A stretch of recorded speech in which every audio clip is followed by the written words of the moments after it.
ಜಾತಕ. ಜಿ.ಎಸ್. ಶಿವರುದ್ರಪ್ಪ.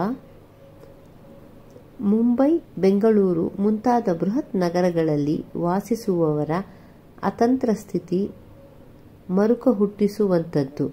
ಇಂತಹ ನಗರಗಳಲ್ಲಿ ಹುಟ್ಟುವ ಮಕ್ಕಳು ಕಣ್ತೆರೆದಾಗ ಕಾಣುವುದು ಅವಸರದಿಂದ ಸರಿಯುವ ವಾಹನಗಳನ್ನು ಮಾತ್ರ.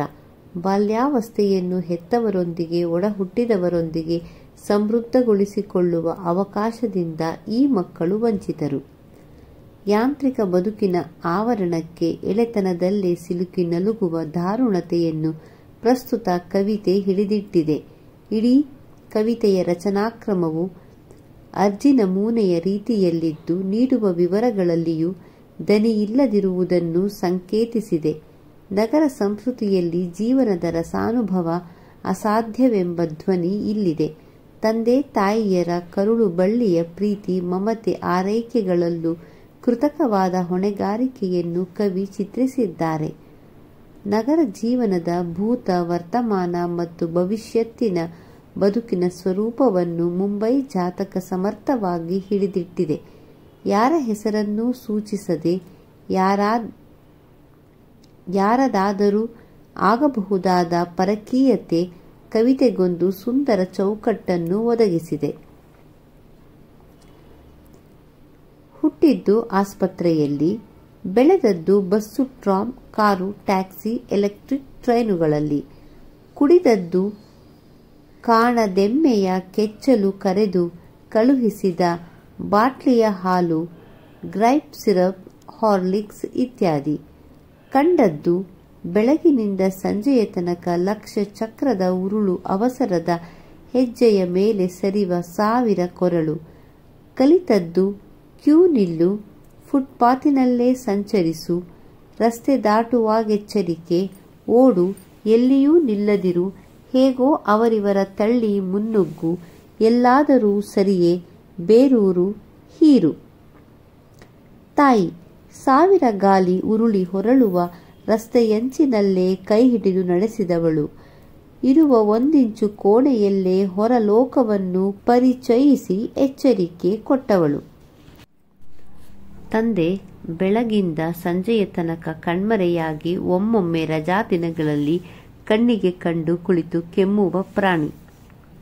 ವಿದ್ಯೆ, ಶಾಲೆ ಕಾಲೇಜುಗಳು ಕಲಿಸಿದ್ದು, ದಾರಿ ಬದಿ ನೂರಾರು ಜಾಹೀರಾತುಗಳು ತಲೆಗೆ ತುರುಕಿದ್ದು, ರೇಡಿಯೋ ಸಿಲೋನ್ ವ್ಯಾಪಾರ ವಿಭಾಗ ಶಿಫಾರಸು ಮಾಡಿದ್ದು, ನೀನಾಗಿ ಕಲಿತದ್ದು ಬಲು ಕಡಿಮೆ, ಬಸ್ ಸ್ಟಾಪಿನಲ್ಲಿ ನಿಂತ ಬಣ್ಣಗಳ ಕಡೆಗೆ ಕಣ್ಣಾಡಿಸುವುದೊಂದನ್ನು ಹೊರತು.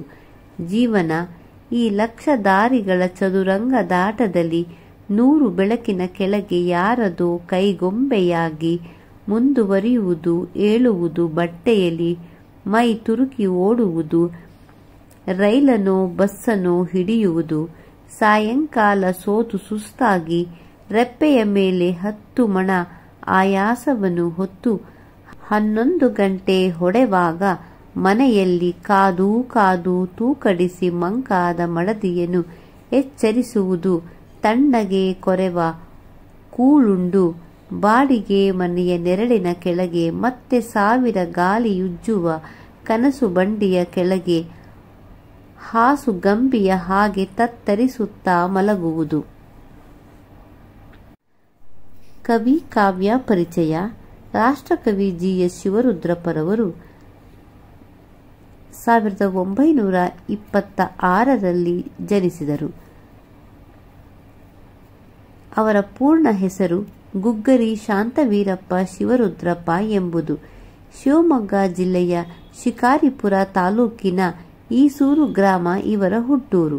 ಮೈಸೂರಿನ ಮಹಾರಾಜ ಕಾಲೇಜು, ಹೈದರಾಬಾದಿನ ಉಸ್ಮಾನಿಯಾ ವಿಶ್ವವಿದ್ಯಾಲಯಗಳಲ್ಲಿ ಪ್ರಾಧ್ಯಾಪಕರಾಗಿ ಸೇವೆ ಸಲ್ಲಿಸಿ ನಂತರ ಬೆಂಗಳೂರು ವಿಶ್ವವಿದ್ಯಾನಿಲಯದ ಕನ್ನಡ ಅಧ್ಯಯನ ಕೇಂದ್ರದ ನಿರ್ದೇಶಕರಾಗಿ ನಿವೃತ್ತರಾದರು. ಕುವೆಂಪು ಅವರ ಮಾರ್ಗದರ್ಶನದಲ್ಲಿ ಸಿದ್ಧಪಡಿಸಿದ ಸೌಂದರ್ಯ ಸಮೀಕ್ಷೆ ಎಂಬ ಸಂಶೋಧನಾ ಪ್ರಬಂಧಕ್ಕೆ ಪಿಎಚ್ಡಿ ಪದವಿಯನ್ನು ಪಡೆದರು. ಜಿ. ಎಸ್. ಶಿವರುದ್ರಪ್ಪನವರು ನಮ್ಮನ್ನೆಲ್ಲ ಅಗಲಿದರು 2013ರಲ್ಲಿ ಇವರು ದೈವಾಧೀನರಾದರು. ಪ್ರಮುಖ ಕವಿ, ವಿದ್ವಾಂಸ ಮತ್ತು ವಿಮರ್ಶಕರೆಂದು ಪ್ರಸಿದ್ಧರಾಗಿರುವ ಜಿ.ಎಸ್. ಶಿವರುದ್ರಪ್ಪನವರು ಸಾಮಗಾನ, ಚೆಲುವು ಒಲವು, ದೇವಶಿಲ್ಪ, ದೀಪದ ಹೆಜ್ಜೆ, ಕಾರ್ತೀಕ, ತೆರೆದ ದಾರಿ, ಪ್ರೀತಿ ಇಲ್ಲದ ಮೇಲೆ, ವ್ಯಕ್ತ ಮಧ್ಯ ಮುಂತಾದ ಕವಿತಾ ಸಂಕಲನಗಳನ್ನು ಪರಿಶೀಲನಾ, ಗತಿಬಿಂಬ, ವಿಮರ್ಶೆಯ, ಪೂರ್ವ ಪಶ್ಚಿಮ, ಕಾವ್ಯಾರ್ಥ, ಚಿಂತನ, ಗಂಗೆಯ ಶಿಖರಗಳಲ್ಲಿ, ಕರ್ಮಯೋಗಿ, ಮಾಸ್ಕೋದಲ್ಲಿ 22 ದಿನಗಳು ಇತ್ಯಾದಿ ಕೃತಿಗಳನ್ನು ರಚಿಸಿ ಕನ್ನಡ ಸಾರಸ್ವತ ಲೋಕವನ್ನು ಶ್ರೀಮಂತಗೊಳಿಸಿದ್ದಾರೆ. ದಾವಣಗೆರೆಯಲ್ಲಿ ನಡೆದ ಅಖಿಲ ಭಾರತ ಕನ್ನಡ ಸಾಹಿತ್ಯ ಸಮ್ಮೇಳನದ ಅಧ್ಯಕ್ಷರಾಗಿದ್ದ ಶ್ರೀಯುತರ ಕಾವ್ಯಾರ್ಥ ಚಿಂತನ ಕೃತಿಗೆ ಕೇಂದ್ರ ಸಾಹಿತ್ಯ ಅಕಾಡೆಮಿ ಪುರಸ್ಕಾರ ಲಭಿಸಿದೆ. ನಾಡೋಜ ಪಂಪ ಪ್ರಶಸ್ತಿ, ನೃಪತುಂಗ ಪ್ರಶಸ್ತಿಗೆ ಭಾಜನರಾಗಿರುವ ಶಿವರುದ್ರಪ್ಪನವರನ್ನು ಕರ್ನಾಟಕ ಸರ್ಕಾರವು ರಾಷ್ಟ್ರಕವಿ ಎಂದು ಗೌರವಿಸಿದೆ. ಶಿವರುದ್ರಪ್ಪನವರ ಮುಂಬೈ ಜಾತಕ ನಗರಕ್ಕೆ ವಲಸೆ ಬರುವವರ ಸಂಖ್ಯೆ ವೃದ್ಧಿಸುತ್ತಿರುವ ಇಂದಿನ ದಿನಕ್ಕೆ ಹೆಚ್ಚು ಪ್ರಸ್ತುತವೆನಿಸಿದೆ.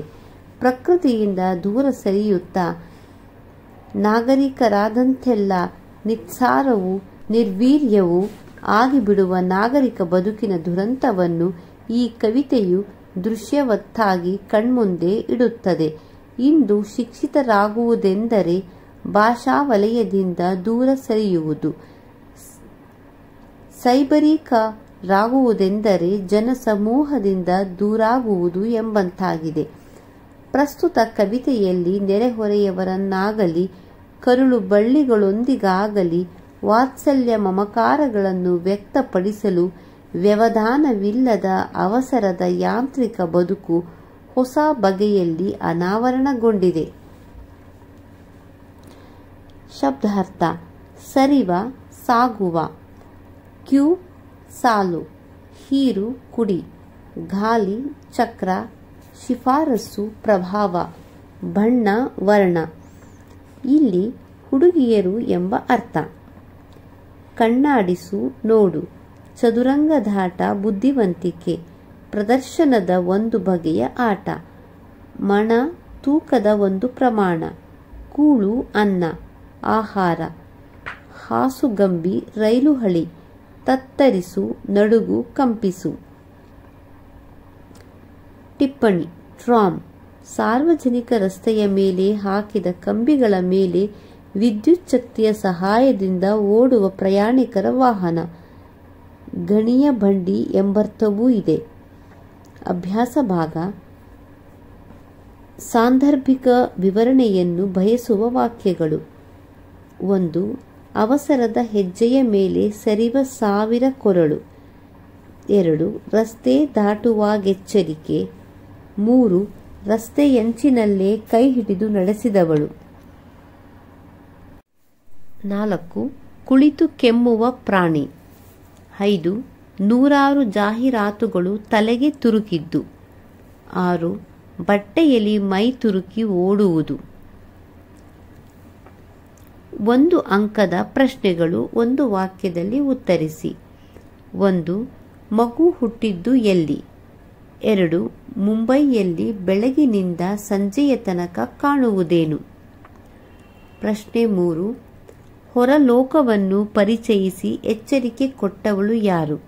ಪ್ರಶ್ನೆ 4. ಕುಳಿತು ಕೆಮ್ಮುವ ಪ್ರಾಣಿ ಯಾರು?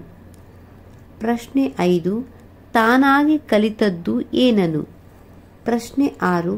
ಲಕ್ಷದಾರಿಗಳ ಚದುರಂಗದಾಟ ಯಾವುದು? ಪ್ರಶ್ನೆ 7. ಕನಸು ಬಂಡಿಯ ಕೆಳಗೆ ನಿದ್ರಿಸುವುದು ಏಕೆ? 2 ಅಂಕಗಳ ಪ್ರಶ್ನೆಗಳು 2-3 ವಾಕ್ಯಗಳಲ್ಲಿ ಉತ್ತರಿಸಿ. ಪ್ರಶ್ನೆ 1. ಮಗು ಹುಟ್ಟಿ ಬೆಳೆದುದು ಎಲ್ಲಿ? ಪ್ರಶ್ನೆ 2. ಮಗು ಏನನ್ನು ಕುಡಿದು ಬೆಳೆಯುವುದು? ಪ್ರಶ್ನೆ 3. ಮಗು ಏನೇನು ಕಲಿಯಿತು? ಪ್ರಶ್ನೆ 4. ಮಗುವಿನ ಪಾಲಿಗೆ ತಾಯಿ ಹೇಗಿದ್ದಾಳೆ? ಪ್ರಶ್ನೆ 5.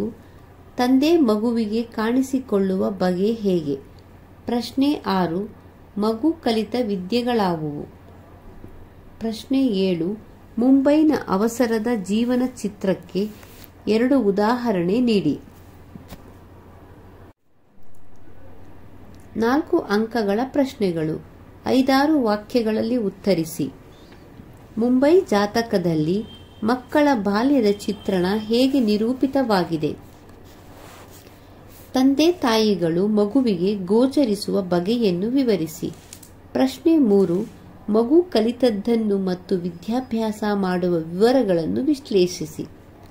ಪ್ರಶ್ನೆ 4 ನಗರ ಜೀವನದ ಯಾಂತ್ರಿಕ ವಿವರಗಳು ಕವಿತೆಯಲ್ಲಿ ಹೇಗೆ ಚಿತ್ರಿತಗೊಂಡಿದೆ ವಿವರಿಸಿ. ಭಾಷಾಭ್ಯಾಸ.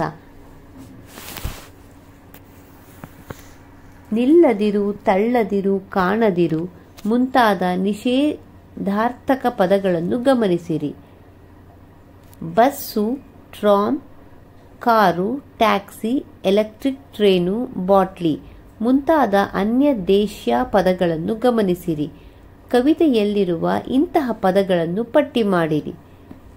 ಬೆಳಗಿಂದ, ನಡೆಸಿದವಳು, ಬಸ್ ಸ್ಟಾಪಿನಲ್ಲಿ ಇವುಗಳ ವಿಭಕ್ತಿ ಪ್ರತ್ಯಯಗಳನ್ನು ಗುರುತಿಸಿ ವಿಭಕ್ತಿಯನ್ನು ಹೆಸರಿಸಿ.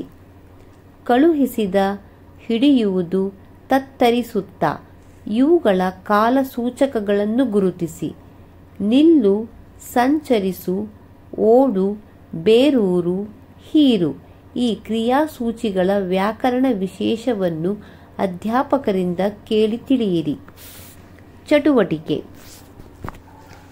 ಕವಿತೆಯಲ್ಲಿ ಬಳಕೆಯಾಗಿರುವ ಟ್ರಾಮ್, ಟ್ರೇನು, ಗ್ರೇಪ್, ಸಿರಪ್ ಮುಂತಾದ ಅನ್ಯ ದೇಶ್ಯ ಪದಗಳು ಉಂಟುಮಾಡುವ ಯಾಂತ್ರಿಕ ಕರ್ಕಶತೆಯನ್ನು, ಶಬ್ದ ಮಾಲಿನ್ಯವನ್ನು ಗಮನಿಸಿ. ನಗರಕ್ಕೆ ವಲಸೆ ಬರುವವರ ಸಂಖ್ಯೆ ವೃದ್ಧಿಸುತ್ತಿರುವ ವಿಚಾರದ ಬಗ್ಗೆ ಒಂದು ಪ್ರಬಂಧ ರಚಿಸಿ. ನಿಮ್ಮ ಬಾಲ್ಯದ ಸಮೃದ್ಧ ನೆನಪುಗಳನ್ನು ಬಿಂಬಿಸುವ ಲೇಖನವೊಂದನ್ನು ಬರೆಯಿರಿ. ನಗರಗಳ ಅವಸರದ ಜೀವನ, ಹಳ್ಳಿಯ ಪ್ರಶಾಂತ ಪರಿಸರಗಳನ್ನು ಹೋಲಿಸಿ ಒಂದು ಕವಿತೆ ಬರೆಯಿರಿ. ಶಬ್ದ ಮಾಲಿನ್ಯದಿಂದುಂಟಾಗುವ ಅನಾನುಕೂಲಗಳ ಬಗ್ಗೆ ಲೇಖನ ರಚಿಸಿ. ಆಖರ ಕೃತಿ ತೆರೆದ ದಾರಿ 1966. ಲೇಖಕರು GS ಶಿವರುದ್ರಪ್ಪ. ಪ್ರಕಾಶನ ಕಾಮಧೇನು ಪ್ರಕಾಶನ, ಬೆಂಗಳೂರು. ಹೆಚ್ಚಿನ ಓದಿಗೆ ಸ್ನೇಹ ಕಾರ್ತಿಕ GSS ಅಭಿನಂದನಾ ಗ್ರಂಥ GSS 25 GSS ಗೌರವ ಗ್ರಂಥ ಬೇರುಕಾಂಡ ಚಿಗುರು KV ನಾರಾಯಣ ಸಂಸ್ಕೃತಿ ಕಥನ DR ನಾಗರಾಜ ಗ್ರಾಮೀಣ ಜನರ ಪಟ್ಟಣ ವಲಸೆ ಒಂದು ಚಿಂತನೆ ಡಾಕ್ಟರ್ ಮೂಡ್ಲಕೂಡು ಚಿನ್ನಸ್ವಾಮಿ ಬಾಲ್ಯದ ಸ್ಮೃತಿ ಅಜಂತದ ಗವಿ